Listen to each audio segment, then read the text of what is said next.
Bienvenue sur EVI TV, votre chaîne de référence, votre monde en images. EVI TV, c'est bien plus qu'une chaîne de télévision, c'est une plateforme d'excellence qui vous connecte à l'actualité, au savoir et au divertissement. Notre objectif est de fournir une programmation de haute qualité qui vous tiendra engagé et diverti. Politique, société, religion, culture, événementiel, découverte, actualité, divertissement, films et séries, musique, publicité, chaque programme est conçu pour vous informer, vous inspirer et vous divertir. EVI TV, la télévision qui vous ressemble.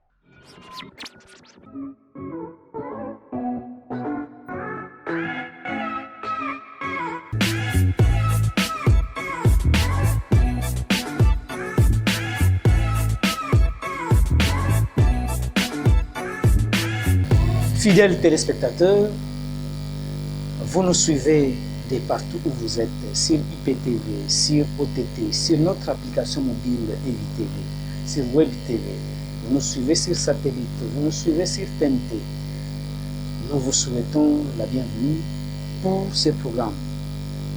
Nous sommes dans cette émission Plateau du Savoir où nous amenons des intelligences afin d'éclairer l'opinion sur certaines choses que l'opinion, tant nationale qu'internationale, ignore. Nous nous complétons, on ne s'arrête pas pour apprendre, on apprend au jour le jour. Voilà pourquoi nous nous confions à notre expert que nous vous présentons une fois de plus, qui est Maître Richard Bondo. Il est avocat au barreau de Kinshasa-Gombe, avocat à la CPI, avocat au tribunal spécial pour le Liban. C'est un consultant judiciaire de notoriété internationale. Avec lui, nous essayons d'échanger. Nous n'essayons pas, mais nous échangeons pour éclairer les zones d'ombre. Ce que l'on ignore, on connaisse que ça ne peut pas se faire ainsi. Soutenez-nous. Vous nous suivez sur YouTube, vous nous suivez sur IPTV. Nous avons besoin de votre soutien. Soutenez ces programmes afin de bien vous servir. Maître Richard Bondo, bienvenue. Bonjour Sylvain. Nous revoici une fois de plus dans ce programme des Plateaux du Savoir afin d'apporter la connaissance que vous avez à notre auditoire, nos téléspectateurs qui nous suivent de partout. Nous parlons du civisme, Maître Bondo. L'entrée de jeu.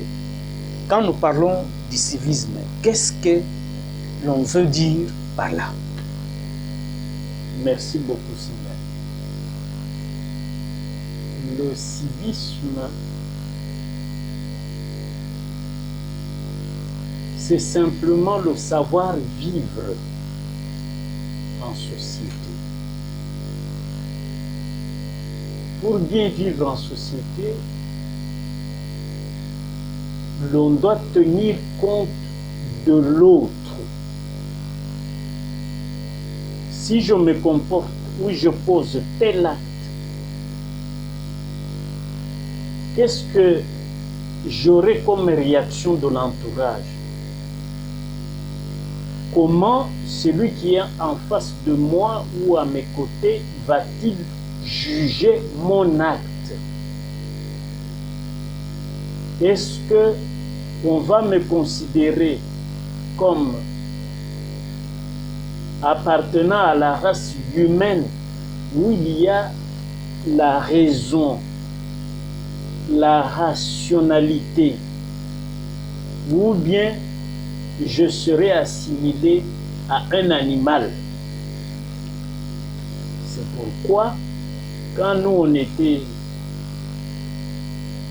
à l'école primaire, aux humanités, on nous a appris le civisme pour savoir distinguer le bien du mal.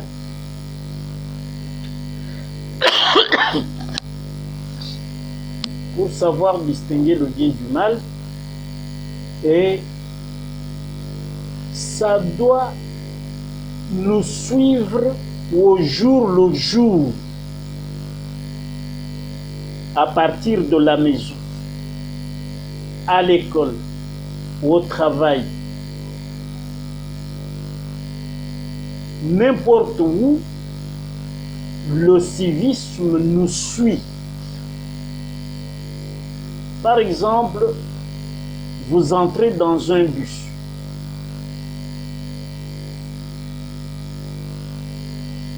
Il faut vous asseoir, mais il ne faut pas bousculer celui qui est déjà assis. Vous venez vous faufiler pour vous frayer une place sur un siège réservé à une seule personne comme une place. Maître Bondo, à ceci, vous venez de nous briefer ce que c'est le civisme. Quelle est la catégorie de personnes censées d'appliquer le civisme? Non, le civisme, c'est nous tous. Mais comme toute société organisée, ça part de la cellule mère, la famille. Les parents éduquent leurs enfants au civisme. C'est comme ça que lorsque vous voyez un comportement un peu marginal dans le chef d'un individu, la réaction qui vient, ce monsieur a-t-il été éduqué? Ou cette dame a-t-elle été éduquée? Pourquoi? Parce que la cellule mère, c'est la famille. Les parents sont les autorités pour initier leurs enfants au civisme. Maintenant, quand nous sortons, il y a les enseignants.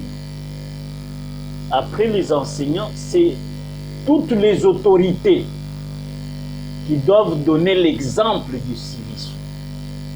Nous avons par exemple la police, nous avons les militaires, nous avons la hiérarchie dans l'administration. Tout ça nécessite que tout ce beau monde, toute cette galaxie soit gouvernée par le civisme. Et quand on est élevé en fonction ou quand on est dans certains ordres professionnels, le civisme est ce qu'on appelle l'éthique. Quand on est dans un corps professoral, par exemple à l'université, il y a le code de probité intellectuelle. Donc tout ça, c'est le civisme. C'est que le civisme nous suit dès la naissance. Le fait que les parents, non, la mère, sait que l'enfant doit téter, c'est un civisme.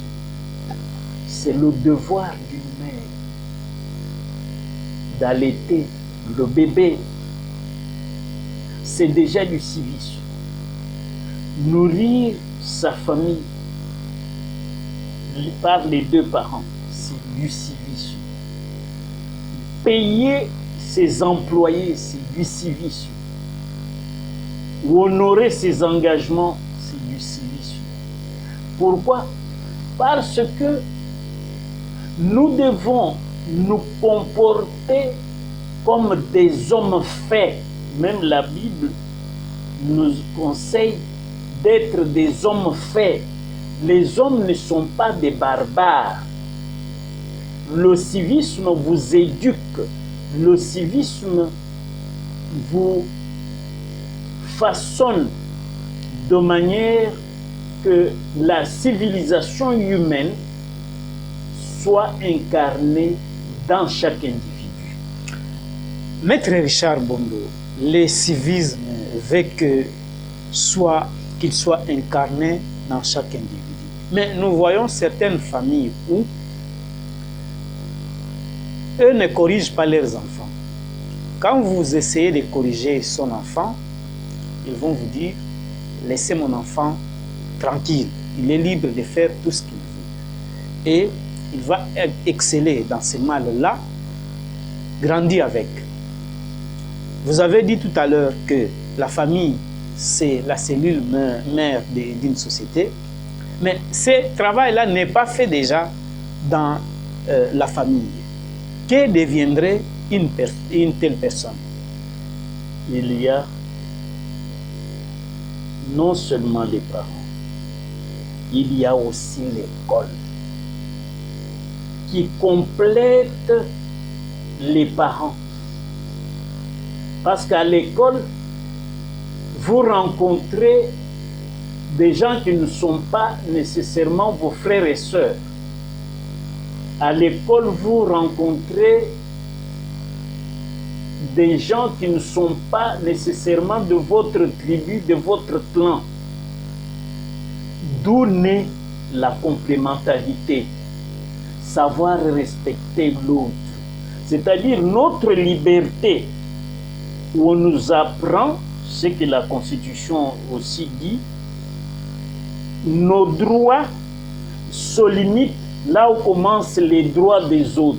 C'est-à-dire, nous avons des droits, certes, mais nous avons aussi des devoirs vis-à-vis de nos prochains. Nous sommes en classe. Le maître est au tableau, il dit aux enfants, qui peut répondre à cette question? Les enfants ne disent pas moi, non. Le maître leur dit, celui qui peut répondre peut lever la main. Il est capable de répondre, lève la main. C'est déjà une façon d'éduquer la tolérance, d'enseigner la tolérance à ses élèves.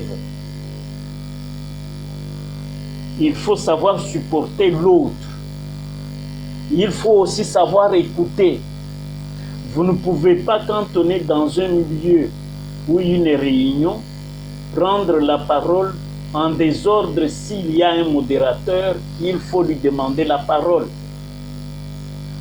Tout ça, c'est parce que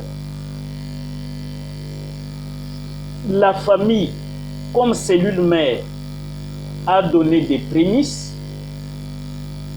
non, des rudiments. Et l'école vient ajouter, vient compléter cette éducation de base. Et c'est cette éducation de base qui rend mature l'homme quand il est déjà en âge de responsabilité.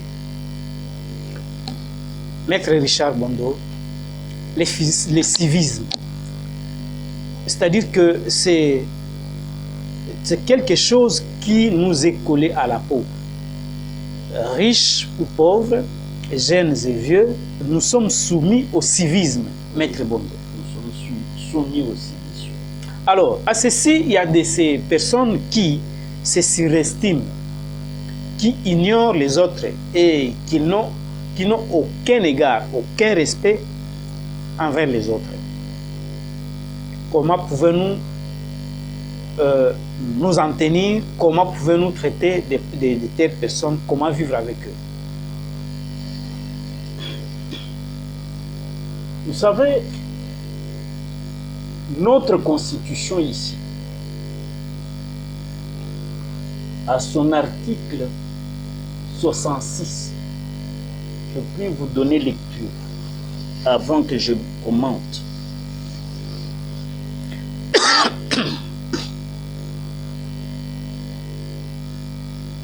Article 66.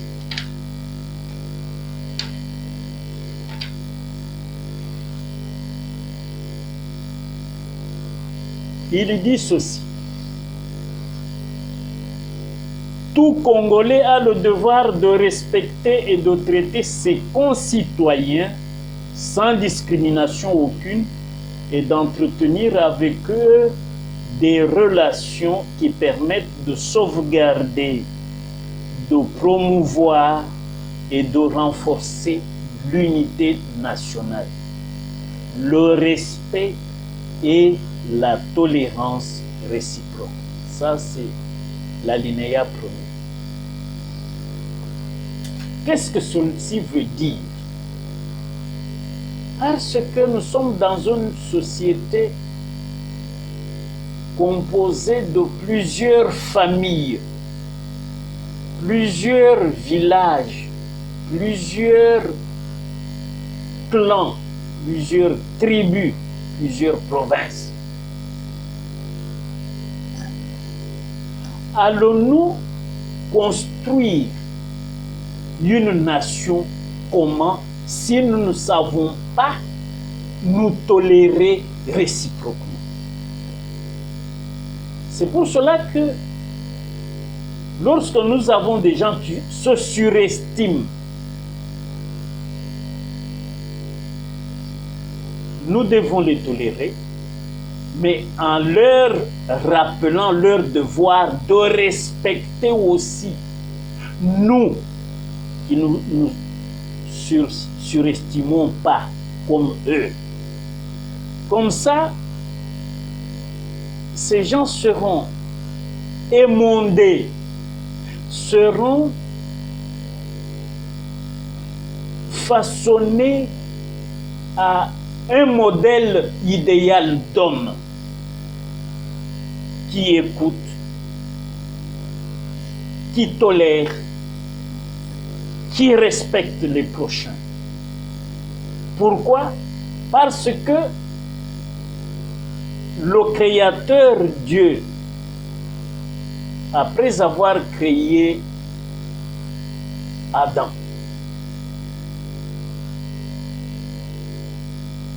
dans son omniscience, Dieu dit, cet homme a besoin d'un complément. Et on créa la femme. Pourquoi? Parce que seul, même si vous vous surestimez, vous ne vous suffirez pas. Vous devez toujours vous faire accompagner. Vous devez ou vous faire compléter. Vous vous levez le matin, vous dites je suis un homme fort. Après vous avez faim.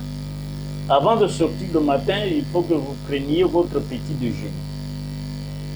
Et il y a quelqu'un qui vous prépare ça, qui vous apprête la table. Même si vous êtes roi, vous avez besoin même d'un plus petit choix. Mais justement, vous venez d'aborder les sujets. La question est celle-ci. Les autorités, les rois qui sont des souverains incontestables et incontestés, sont tenus au civisme? Mais c'est eux les modèles. Pourquoi on les appelle excellence? Chez nous, on les appelle excellence. Oui, justement, chez nous, on les appelle notables. Chez nous, on les appelle honorables. Pourquoi? Parce qu'on considère que c'est quand même un modèle d'homme ou de femme qui conviennent à notre société. Mais il faut le mériter. Pour le mériter, c'est là que le civisme, comme vous l'avez souligné, nous colle à la peau. Parce que le civisme fait ce que le philosophe Emmanuel Lévinas dit, le penser à l'autre. Je suis dans ce milieu.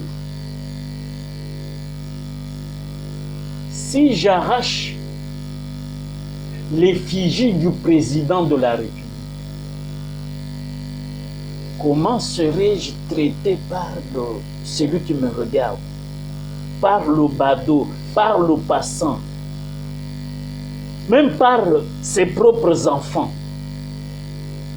Tu vois un papa, parce qu'il n'aime pas Tshisekedi, il sort de chez lui, il dit « Je veux mettre des graffitis sur l'effigie du président ». Mais on risque de le traiter pour un fou quand il vient faire des gâtes sur l'effigie du président. Donc, le problème c'est quand nous sommes des hommes,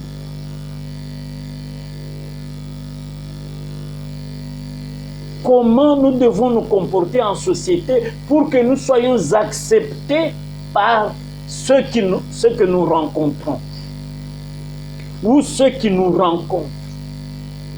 Quel est l'accent que je dois utiliser lorsque je parle avec une tierce personne? Quelle est mon attitude? Pourquoi devrais-je me surestimer par rapport à autrui alors que Dieu l'a nanti des mêmes capacités? Et surtout, nous naissons tous libres de la même manière. Donc, le Sembène, parce que le civisme doit être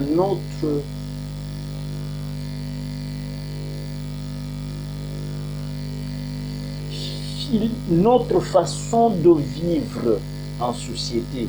Le civisme doit prioriser les valeurs humaines universelles. Qu'est-ce que l'homme veut? C'est la sécurité et de vivre ensemble, mais en sécurité. Maître Bondo, vous venez de soulever que même les personnes les plus élevées sont tenues au civisme. Mais maintenant, nous constatons que les autorités, nous prenons le cas de notre société, la loi de proximité, sous d'autres cieux, il se passe aussi des choses qui se passent, mais chez nous, nous avons des autorités qui ont mis les fonds à leur disposition pour gérer les pays, pour servir les autres. Mais ils ne se servent pas de ces fonds pour servir les peuples, pour servir les concitoyens. Ils se servent eux-mêmes, abusivement d'ailleurs, et vous verrez qu'il y a un déséquilibre. Les autres qui sont extrêmement riches et d'autres compatriotes extrêmement pauvres, parce qu'il n'y a pas un partage équitable. Où est le civisme là-dessus, Maître Bondo? Sembène, vous venez de toucher un point névralgique, mais qui est déjà réglé par la Constitution à l'article 67. L'article 67 de la Constitution dit « Tout Congolais a le devoir de protéger la propriété, les biens et intérêts publics. » L'argent là, qu'on met à la disposition de l'autorité, c'est un bien public. Le bureau que l'autorité occupe là, c'est un bien public qui doit être protégé. Et de respecter la propriété d'autrui. C'est ça. Ici est résumé le civisme. Quand vous êtes autorité, c'est une charge. Parce que c'est la nation ou l'État qui met à votre disposition les biens publics pour servir la collectivité, pas pour vous servir, parce que vous-même vous avez un salaire, vous êtes payé. C'est pourquoi, quand on parle de la protection des biens et intérêts publics, c'est que nous devons privilégier, quand on est autorité, l'intérêt supérieur de la nation, l'intérêt supérieur de l'entité décentralisée que nous gérons, l'intérêt supérieur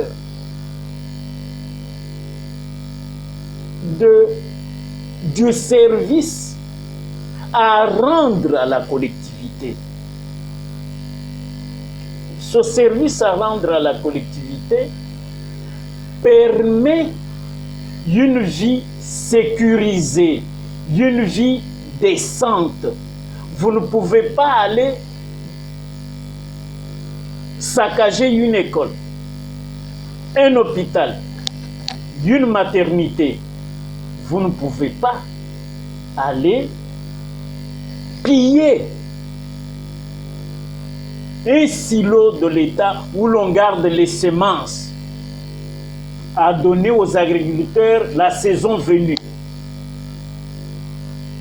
C'est pour cela que nous disons que la loi a réglé cette affaire.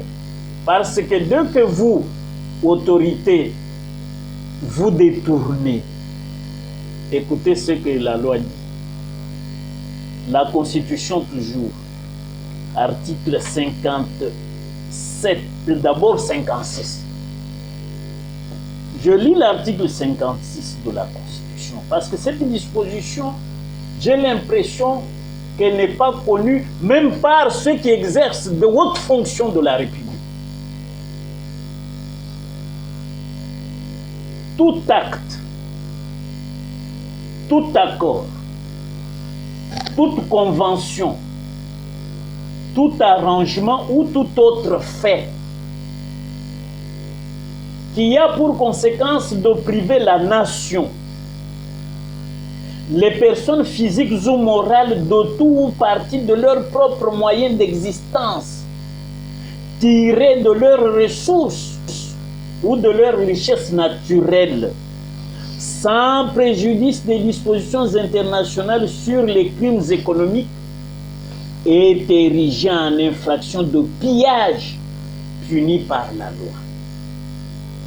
Et l'article 57 achève en ces termes.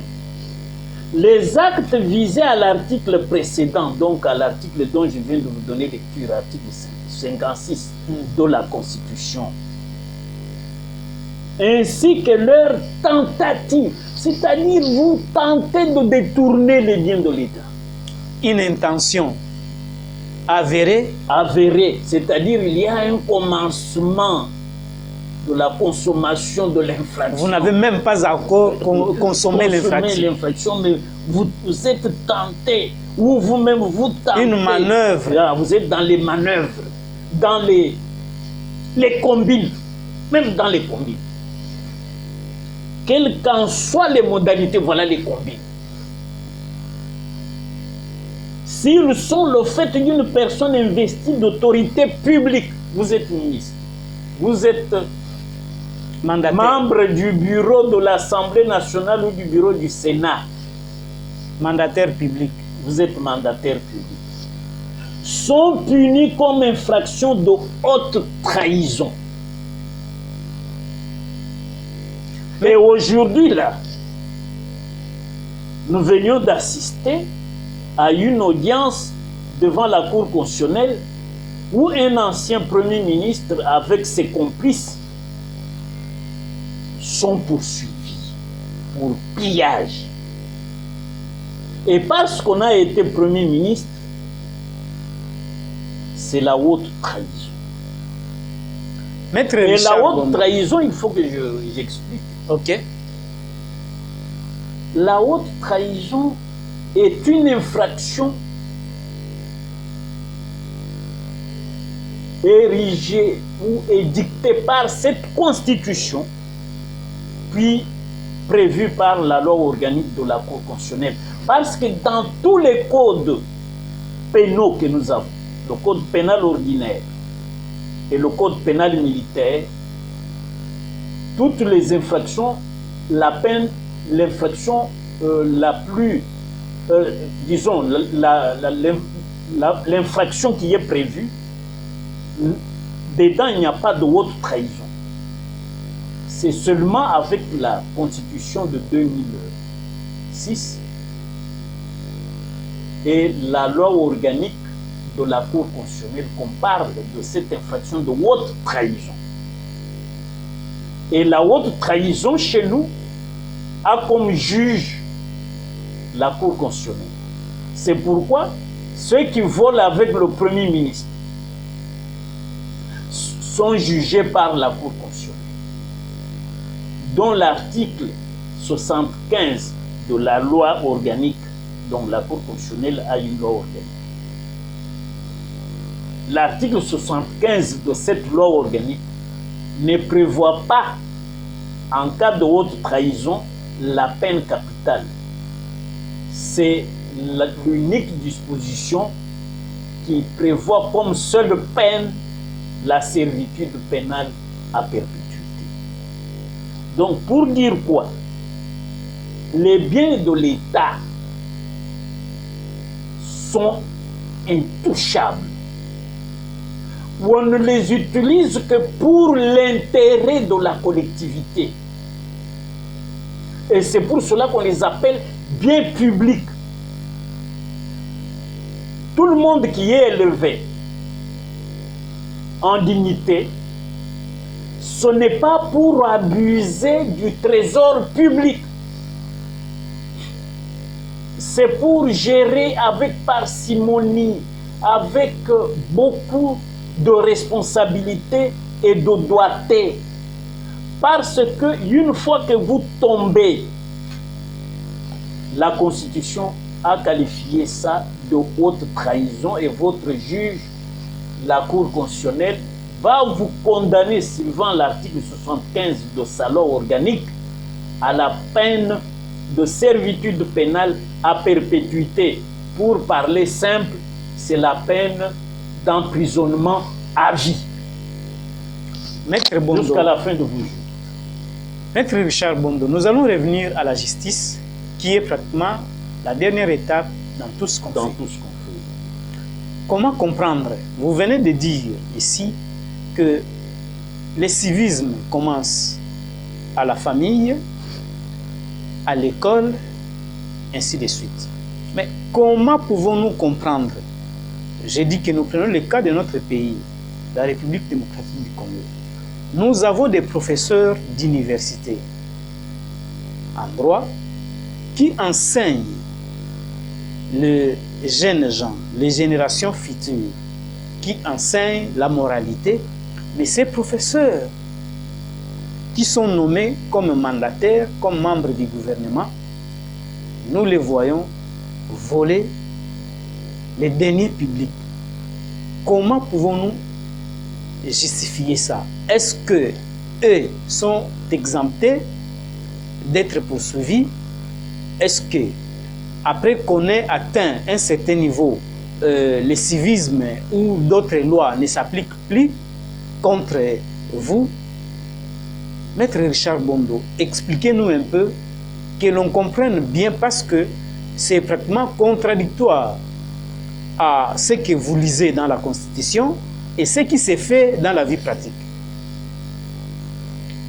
Symbole, dans la vie pratique, il y a ce qu'on appelle l'éthique, qui est en quelque sorte le civisme, mais par rapport à un corps, par rapport à un ordre professionnel.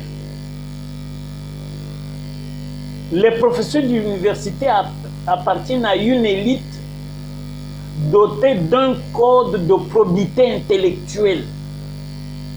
Et parlant depuis Condorcet, François Rabelais dira que science sans conscience n'est que ruine de l'âme. C'est pour cela qu'eux viennent ruiner l'économie. parce qu'ils sont inconscients. Or, le civisme cultive la conscience. La grande version du civisme, c'est la conscience, parce que le grand philosophe Emmanuel Kant, dans la critique de la raison pure, nous dit il faut craindre deux choses. Le ciel étoilé au-dessus de nous, là, c'est l'absolu, c'est Dieu, l'éternel, qui nous regarde même pendant cette émission, lui nous regarde. Et la conscience au-dedans de nous. Donc, le premier juge de nos actes, c'est la conscience. Est-ce que nous avons un remords quand nous causons le tort à autrui, quand nous volons l'argent de la République, quand nous nous écartons de la loi? Que nous dit la conscience, qui est le premier juge de nos actes ou au-dedans de nous? C'est pour cela que moi je dis, ceux qui sont universitaires, affectés à une entreprise de l'État et qui ne savent pas que l'article 67 leur demande de la Constitution leur demande de protéger le bien public.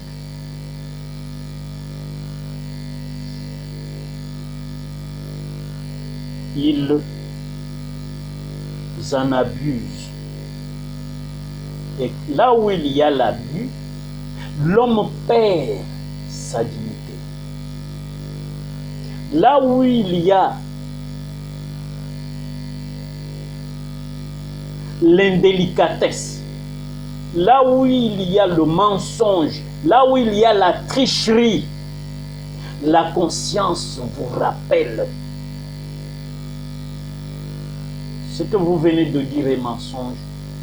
Ce que vous venez de poser comme acte est une infraction, est une contravention, est un délit. Ça s'inscrit comme un fléau. C'est comme ça que les gens qui succombent au charme de la corruption, ce n'est pas des hommes matures, qualifiés pour des charges d'État. Ce sont des gens qui, à l'article 5 du Code pénal congolais, sont sujets à la mise à disposition du gouvernement parce que c'est des corrompus d'habitude. Ils sont inaptes à la gestion de la chose publique. Ils doivent être déclarés inaptes à soigner l'État. Eux ne peuvent pas être des managers. Ou on peut peut-être les laisser comme commerçants, comme peut-être des indépendants, quelconque, mais pas leur confier la charge de l'État. Parce que quand ils trouvent 10 000 $ dans la caisse de l'État, eux, ils pensent que c'est leur argent. Mais ces gens-là, c'est l'impunité. Non. C'est l'éradication de l'impunité qui les rappelle à l'ordre, qui les fait revenir dans l'ordre social normal. Ce que nous devons faire dans notre société, c'est combattre l'impunité. Le laxisme de l'autorité judiciaire, au lieu de sanctionner, où on trouve des arguties non conformes à la justice, ni ou à la vérité, non conformes à la justice, non conforme à la vérité. À ce moment-là, ce laxisme entretient la criminalité, entretient l'homme enclin à faire le mal. Donc, moi je crois que le remède pour notre société, c'est le pouvoir judiciaire indépendant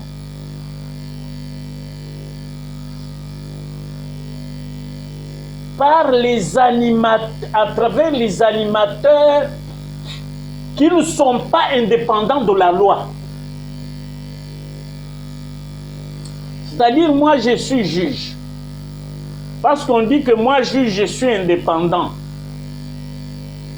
Je me crois indépendant de la loi pour appliquer autre chose que ce que la loi a prévu. C'est pour cela que dans les sociétés modernes, il est prévu un mécanisme qu'on appelle the due process of law, le procès équitable. Lorsque le prévenu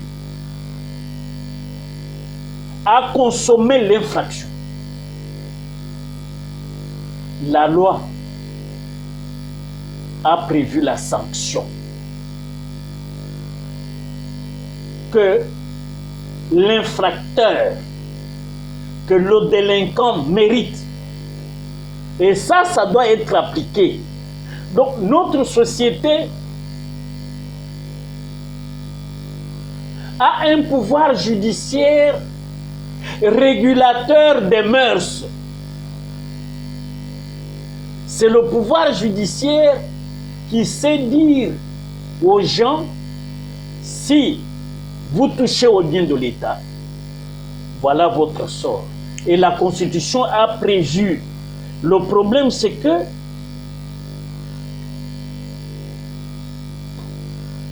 justement, Maître Bondo, l'impunité gâche tout. On dit que la force reste à la loi. Qu'est-ce qui fait que il y a beaucoup de crimes économiques commis dans notre pays? Il y a la loi qui existe, il y a la justice qui est là, il y a tous les pouvoirs qui sont là pour faire appliquer la loi. Qu'est-ce qui fait qu'il y ait cette impunité dont vous venez de mentionner tout à l'heure? C'est la corruption qui s'est métastasée. La gangrène chez nous, c'est cette... Non, c'est le cancer, la corruption. Et maintenant là, est-ce que devrions-nous oublier le civisme, ou ce civisme-là doit être appliqué aux basses échelles ou à tous les niveaux, Maître Bondo? Non, non. Le prince, c'est lui le modèle. C'est quand on est élevé en dignité qu'on doit faire preuve de civisme pour que tous ceux qui vous regardent au sommet là suivent votre exemple parce que vous êtes leur modèle. Donc nous devons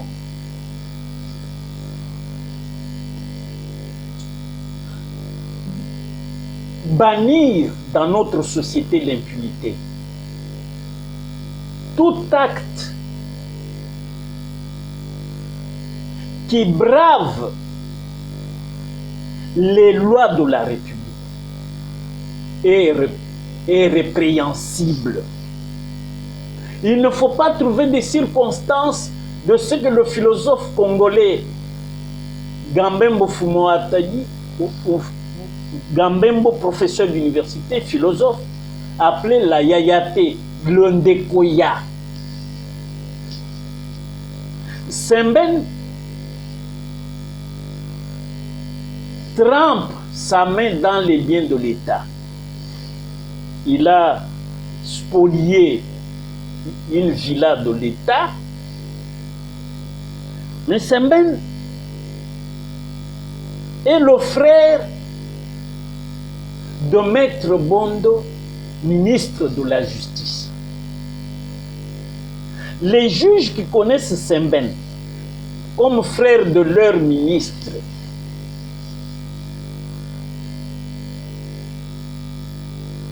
acquittent le spoliateur Semben, pas parce que Semben est innocent, non, parce que il est le frère de notre ministre de la Justice qui peut appuyer ma promotion pour que l'ordonnance du président de la République pour ma promotion soit signée.